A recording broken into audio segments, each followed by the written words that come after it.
Exercise 7.2 third question. ಇನ್ನೇನ್ ಕೊಟ್ಟಿದ್ದಾರೆ ನೋಡ್ರಿ, ABC is an isosceles triangle in which altitudes BE and CF. ಅವ್ರು ಏನ್ ಕೊಟ್ಟಿದ್ದಾರೆ, Q1 ಬಂದ್ಬಿಟ್ಟು ಓಕೆ ಯಾರ್ಯಾರ ಆಲ್ಟಿಟ್ಯೂಡ್ ಇರೋದು BE ಅಂಡ್ CF ಬಂದ್ಬಿಟ್ಟು ಆರ್ ಆಲ್ಟಿಟ್ಯೂಡ್ಸ್ ಅಂತ ಕೊಟ್ಟಿದ್ದಾರೆ. ಆರ್ ಆಲ್ಟಿಟ್ಯೂಡ್ಸ್ ಅಂತ ಕೊಟ್ಟಿದ್ದಾರೆ. Okay are drawn to equal sides AC and AB. Equal sides ಯಾರ್ಯಾರು AC ಮತ್ತು AB, ಇವರಿಬ್ರು equal. AC is equal to AB ಅಂತ ಕೊಟ್ಟಿದ್ದಾರೆ ರೆಸ್ಪೆಕ್ಟಿವ್ಲಿ. ಸಿ ಫಿಗರ್ ಡಯಾಗ್ರಾಮ್ ಅವರೇ ಕೊಟ್ಟಿದ್ದಾರೆ. ಓಕೆ ಸೊ ನಥಿಂಗ್ ಬಟ್ ಇವಾಗ ಏನು AB ಎಷ್ಟಿರುತ್ತೋ AC ಕೂಡ ಅಷ್ಟೇ ಇರುತ್ತೆ ಅಂತ ಕೊಟ್ಟಿದ್ದಾರೆ. ಈಗ ನಾವೇನ್ ಪ್ರೂವ್ ಮಾಡ್ಬೇಕು, show that these altitudes are equal. ಈಗ ಪ್ರೂವ್ ಏನ್ ಮಾಡ್ಬೇಕು, ಇವರು ಆಲ್ಟಿಟ್ಯೂಡ್ಸ್ ಈಕ್ವಲ್ ಅಂತ ತೋರಿಸ್ಬೇಕು. ಆಲ್ಟಿಟ್ಯೂಡ್ಸ್ ಯಾರ್ಯಾರು BE is equal to CF, ಇವರಿಬ್ರು ಆಲ್ಟಿಟ್ಯೂಡ್ ಈಕ್ವಲ್ ಅಂತ ತಿಳಿಸ್ಬೇಕು. ಓಕೆ ಈಗ ಪ್ರೂಫ್ ನೋಡೋಣ. ಓಕೆ ಈಗ ಏನ್ ಮಾಡೋಣ, ನಾನು ಯಾವ ಟ್ರಯಾಂಗಲ್ ತಗೊಂತೀನಿ ನೋಡ್ರಿ. ಓಕೆ ಒಂದು ಟ್ರಯಾಂಗಲ್ ಬಂದ್ಬಿಟ್ಟು ABE ತಗೊಂತೀನಿ. ಓಕೆ ಸೊ ಯಾವ triangle, in triangle ABE. Okay ಅದನ್ನ ನಾನು ಏನ್ ಮಾಡ್ತೀನಿ, ಇಲ್ಲಿ ನೀಟಾಗಿ ಸಪ್ರೇಟ್ ಆಗಿ ಡ್ರಾ ಮಾಡ್ತೀನಿ ಸೊ ದಟ್ ನಿಮ್ಗೆ ನೀಟಾಗಿ ಅರ್ಥ ಆಗ್ಲಿ. ಓಕೆ 90 ಡಿಗ್ರಿ ಇರೋದ್ರಿಂದ ಈ ಹತ್ರ 90 ಡಿಗ್ರಿ ಇದೆ. ಓಕೆ ಈ ನಿಮಗೆ ಏನ್ ಗೊತ್ತಿರ್ಬೇಕಂದ್ರೆ ಇಲ್ಲಿ 90 ಡಿಗ್ರಿ ಇದೆ ಅಂದ್ರೆ ಈ ಕಡೆ ಕೂಡ 90 ಡಿಗ್ರಿ ಇದೆ ಅಂತ ಅರ್ಥ. ಇಲ್ಲಿ 90 ಡಿಗ್ರಿ ಇದೆ ಅಂತ ಅಂದ್ರೆ ಇಲ್ಲಿ ಕೂಡ 90 ಡಿಗ್ರಿ ಇದೆ ಅಂತ. ಸೊ ಈ ಹತ್ರ 90 ಡಿಗ್ರಿ ಇದೆ. ಓಕೆ ಸೊ ನಾನೇನ್ ಮಾಡ್ತೀನಿ ABE. ಓಕೆ ಸೊ ಈ ಟ್ರಯಾಂಗಲ್ ತಗೊಂಡೆ. ಈಗ ಇನ್ನೊಂದು ಟ್ರಯಾಂಗಲ್ ಯಾಕೆ ತಗೋಬೇಕು ನೋಡೋಣ. ಇನ್ನೊಂದು ಟ್ರಯಾಂಗಲ್ ಬಂದ್ಬಿಟ್ಟು ACF. ಓಕೆ ಇನ್ನೊಂದು ಟ್ರಯಾಂಗಲ್ ಏನ್ ತಗೊಂತೀನಿ, ಅಂಡ್ ಟ್ರಯಾಂಗಲ್ ACF. ಓಕೆ ಇಲ್ಲಿ ತಗೊಂತೀನಿ.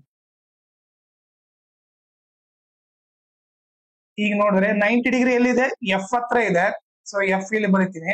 ಓಕೆ A ಇಲ್ಲಿ ಬರೀತೀನಿ, ಇಲ್ಲಿ ಬಂದು C ಬರೀತೀನಿ. ಓಕೆ ಸೊ ಇವಾಗ ಎರಡು ಟ್ರಯಾಂಗಲ್ ಯಾವ್ದು ತಗೊಂಡೇನಿ, ABE ಮತ್ತೆ ACF ತಗೊಂಡೇನಿ. ಈಗ ನಮಗೆ ಏನ್ ಗೊತ್ತು, ಆಲ್ಟಿಟ್ಯೂಡ್ ಅಂದ್ರೆ ನಥಿಂಗ್ ಬಟ್ 90 ಡಿಗ್ರಿ.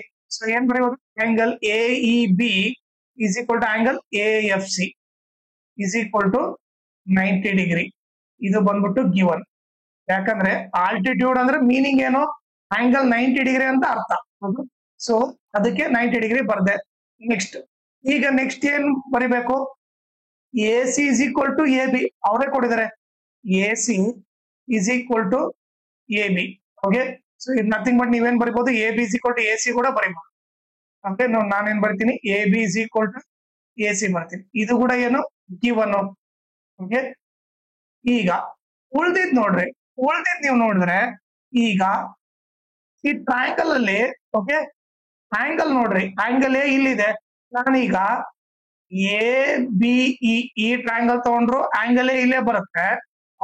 ಅದೇ ರೀತಿ ನಾನು ಆಂಗಲ್ ACF ತಗೊಂಡ್ರು ಕೂಡ ಆಂಗಲ್ A ಇಲ್ಲೇ ಬರುತ್ತೆ. ಸೊ ಆಂಗಲ್ A ಏನಾಗುತ್ತೆ, ಕಾಮನ್ ಆಂಗಲ್ ಆಗುತ್ತೆ. ಸೊ ನಾನೇನ್ ಬರ್ತೀನಿ, angle A is equal to angle A.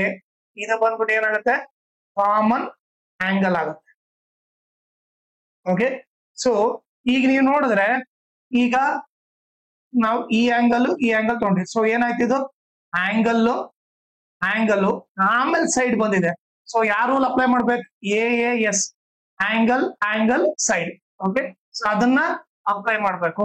So ಅದರಿಂದ ಏನ್ ಬರೀಬಹುದು, triangle ABE congruent to triangle ACF ಅಂತ ಬರೀಬಹುದು. ಸೊ ಇಲ್ಲಿ ಯಾವ ರೂಲ್ ಯೂಸ್ ಮಾಡಿದೆ, AAS ಕಾಂಗ್ರೆನ್ಸಿ ರೂಲ್.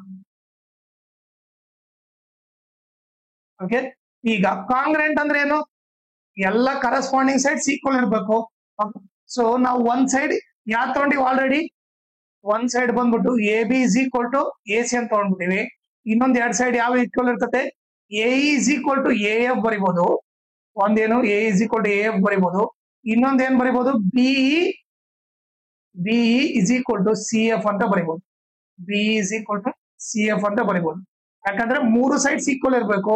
ಇದನ್ನ ಏನಂತ ಕರಿತೀವಿ, CP/CT. ಕಾಂಗ್ರೆಂಟ್ ಅಂದ್ರೆ ಮೂರು ಸೈಡ್ಸ್ ಕರೆಸ್ಪಾಂಡಿಂಗ್ ಸೈಡ್ ಈಕ್ವಲ್ ಇರಬೇಕು. ಓಕೆ ಸೊ ನಮಗೆ ಅವ್ರು ಬರೇ B is equal to CF ಕೇಳಿದ್ರು, ನಾವು ಅದನ್ನ ಪ್ರೂವ್ ಮಾಡಿದ್ವಿ. ಓಕೆನಾ. ಆಮೇಲೆ ಇದ್ರ ಜೊತೆಗೆ ಇನ್ನೊಂದು ಇಂಪಾರ್ಟೆಂಟ್ ಥಿಂಗ್ ಏನಂದ್ರೆ, ಈ ವಿಡಿಯೋ ಡಿಸ್ಕ್ರಿಪ್ಷನ್ ಅಲ್ಲಿ ನಾನು ನಾನು Instagram channel link, Telegram channel link, ಆಮೇಲೆ triangles class 9 full lesson link ಹಾಕಿರ್ತೀನಿ, ಅದನ್ನ ನೀವು ರೆಫರ್ ಮಾಡಿ. ಆಮೇಲೆ ಇನ್ಸ್ಟಾಗ್ರಾಮ್ ಮತ್ತೆ ಟೆಲಿಗ್ರಾಮ್ ಚಾನಲ್ ಫಾಲೋ ಮಾಡೋದ್ರಿಂದ ಅಡ್ವಾಂಟೇಜ್ ಏನಂದ್ರೆ, ನಿಮ್ಗೆ ಏನಾದ್ರೂ ಡೌಟ್ ಇದ್ರೆ ನೀವು ಪರ್ಸನಲ್ ಆಗಿ ಮೆಸೇಜ್ ಮಾಡ್ಬಿಟ್ಟು ನಿಮ್ ಡೌಟ್ ನ ಕ್ಲಾರಿಫೈ ಮಾಡ್ಕೋಬಹುದು. ಆಮೇಲೆ ಏನಾದ್ರೂ ಅಪ್ಡೇಟ್ ಇದ್ರೆ ಲೈಕ್ ಕ್ವಶನ್ ಪೇಪರ್ ಸಾಲ್ವ್ ಮಾಡಿರೋದು ಇಲ್ಲ ನೋಟ್ಸ್ ಪೇಪರ್ ಅಪ್ಡೇಟ್ ಇದ್ರೆ ಇಮಿಡಿಯೇಟ್ ಆಗಿ ಗೊತ್ತಾಗುತ್ತೆ. ಸೊ ಅದಕ್ಕೋಸ್ಕರ ಇನ್ಸ್ಟಾಗ್ರಾಮ್ ಮತ್ತೆ ಟೆಲಿಗ್ರಾಮ್ ಚಾನಲ್ ನ ಫಾಲೋ ಮಾಡಿ.